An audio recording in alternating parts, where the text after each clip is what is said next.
tous, c'est Pierre-Alexandre pour Techno et d'aujourd'hui on va faire la prise en main rapide du Meizu MX6, donc ce smartphone que j'ai en test, il est sorti déjà il y a quelques temps, il est sorti en milieu d'année dernière si je dis pas de bêtises, un peu après le Meizu Pro 6, et donc il va compléter cette gamme du milieu de gamme justement avec quelque chose d'un petit peu différent, notamment pour combler entre autres le petit défaut du Pro 6, sa batterie qui était très petite, ce qui fait que parfois l'autonomie pouvait être vraiment légère.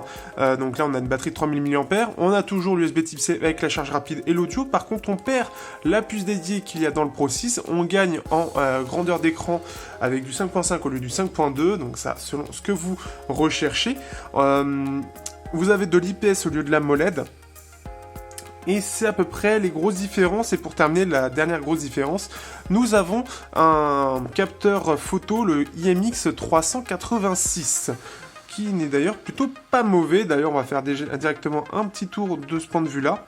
On va aller ici dans les photos, dossier de l'appareil, et on va pouvoir voir un petit peu ce que j'ai réussi à faire. Alors, de nuit, c'est pas extraordinaire, hein, forcément, il y a beaucoup de grains. Ce qui serait bien, ici, c'est que tu tournes, voilà.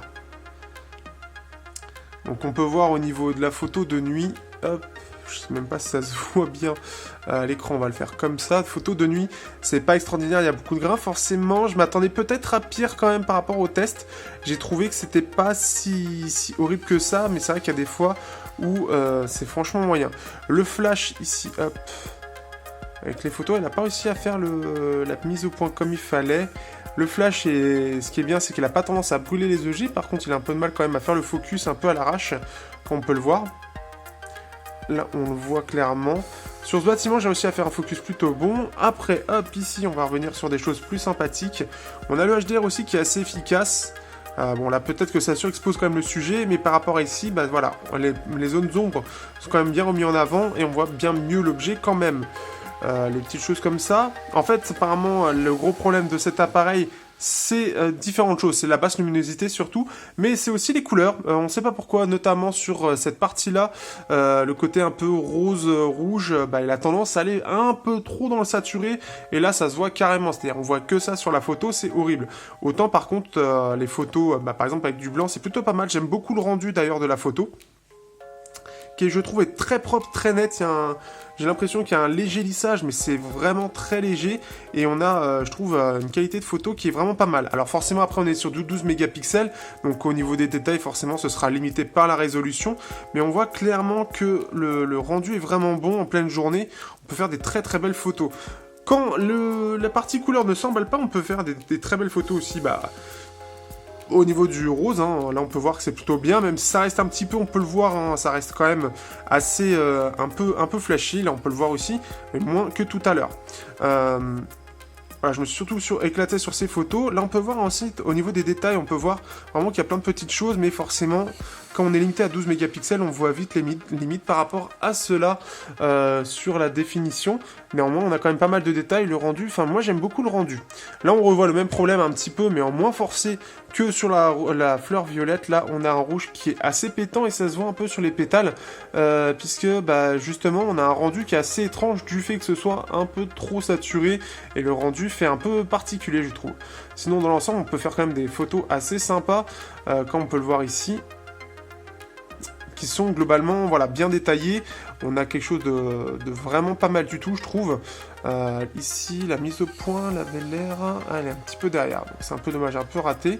Là, celle-ci aussi, donc là, un petit peu flashy, mais après, ça tapait fort forcément aussi, mais on peut voir qu'au niveau du rendu de la photo, ça rend plutôt pas mal.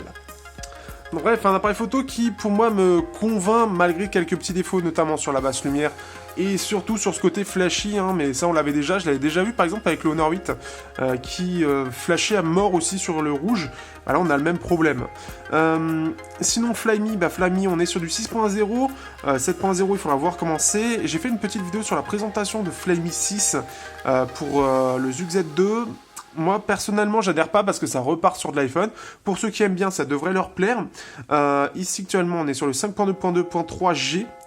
Qu'est-ce que je peux dire un peu de particulier? Alors, Flyme, ça a toujours été un petit peu particulier en Europe, hein. Leur ROM, en soi, à l'heure actuelle, elle commence à être plutôt bien traduite, ça commence à être assez clair au niveau des petits détails qui parfois étaient un peu particuliers, mais néanmoins, il y a une grosse amélioration.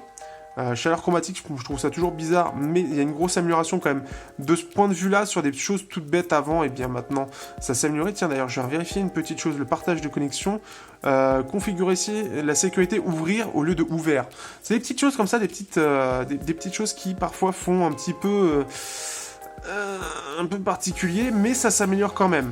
Ce qui est bien, ce qui est un petit peu dommage aujourd'hui, au final je pensais mais non en fait on n'y a pas accès, on n'a toujours pas accès au magasin de thèmes qu'on a que en Chine.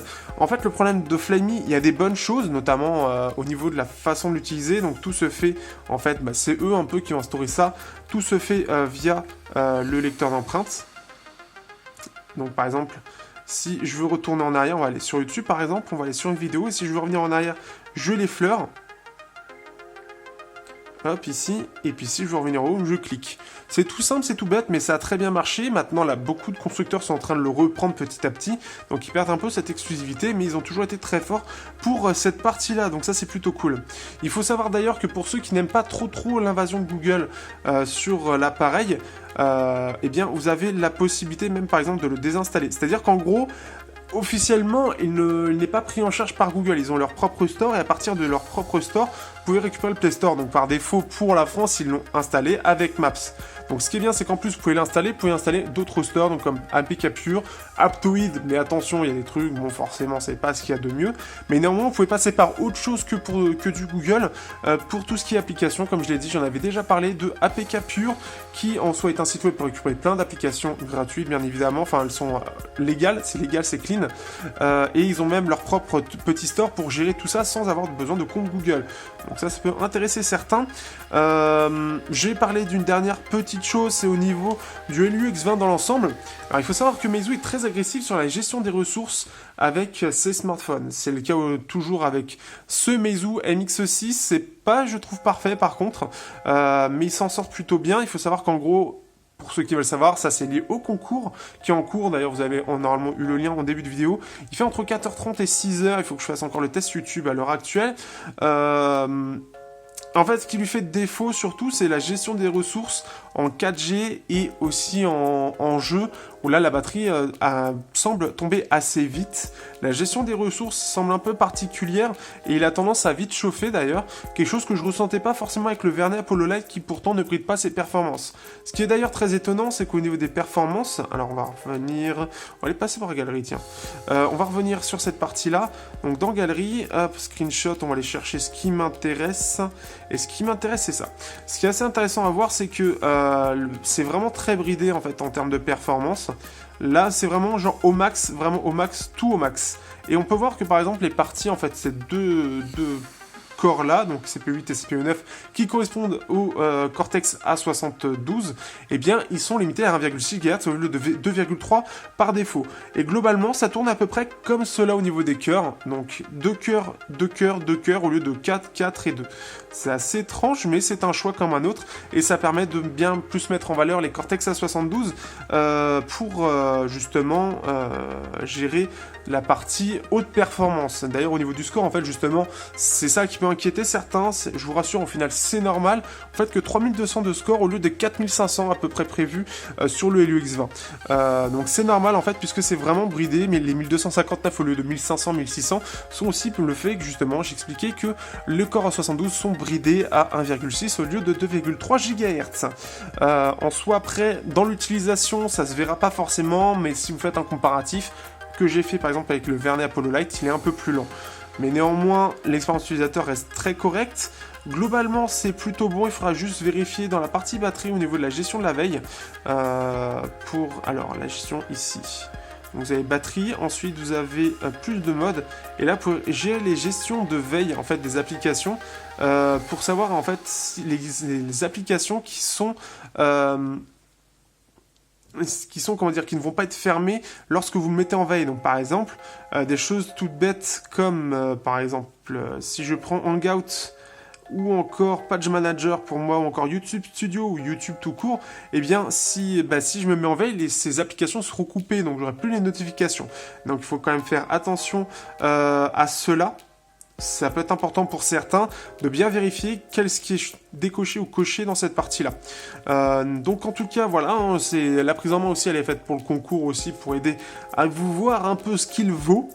Par rapport à mon avis à moi en tout cas, et vous savez plein de tests par rapport à cet appareil. En tout cas moi je l'aime bien, hein, je trouve qu'il est plutôt bon. Je m'attendais à quelque chose d'un petit peu moins bon au niveau de l'écran, par exemple qui passe de la AMOLED à de l'IPS pour ce modèle là, mais au final on s'en sort plutôt pas mal. Donc en tout cas je vous dis bonne chance pour le concours à tous ceux qui participent, et on se retrouve d'ici quelques jours pour le test, et aussi bien évidemment pour le tirage au sort de ce téléphone. Donc sur ce, à bientôt, et n'hésitez pas à partager, à liker et à commenter cette vidéo.